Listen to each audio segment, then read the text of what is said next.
Kailangan ko pa bang magbigay ng maraming halimbawa?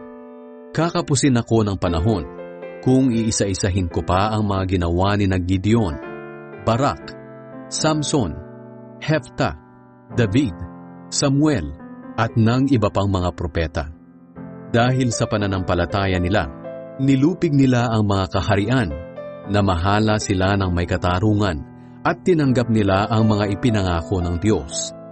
Dahil sa pananampalataya nila, hindi sila ginalaw ng mga leon, hindi sila napaso sa nagliliyab na apoy, at nakaligtas sila sa kamatayan sa pamamagitan ng espada. Ang iba sa kanila ay mahihina, pero pinalakas sila ng Diyos. At naging makapangyarihan sila sa digmaan at nilupig ang mga dayuhang hukbo. May mga babae naman na dahil sa pananampalataya nila sa Diyos, ay muling nabuhay ang kanilang mga anak na namatay. Ang iba namang sumasampalataya sa Diyos ay pinahirapan hanggang sa mamatay.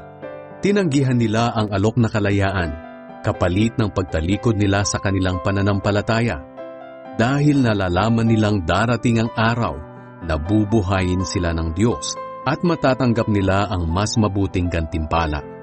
Ang iba naman ay dumanas ng mga pandalait at panghahagupit dahil sa pananampalataya nila. At ang iba ay ikinadena at ibinilanggo. Pinagbabato ang iba hanggang sa mamatay. Ang iba naman ay nilagari hanggang mahati ang katawan nila. At mayroon ding pinatay sa espada. Ang ilan sa kanila ay nagdamit na lang ng balat ng tupa at kambing. Naranasan nilang maghikahos, usigin at apihin. Nagtago sila sa mga ilang, mga kabundukan, mga kuweba at mga lungga sa lupa. Hindi karapat-dapat ang mundong ito para sa kanila. Kinalugdan silang lahat ng Diyos dahil sa pananampalataya nila.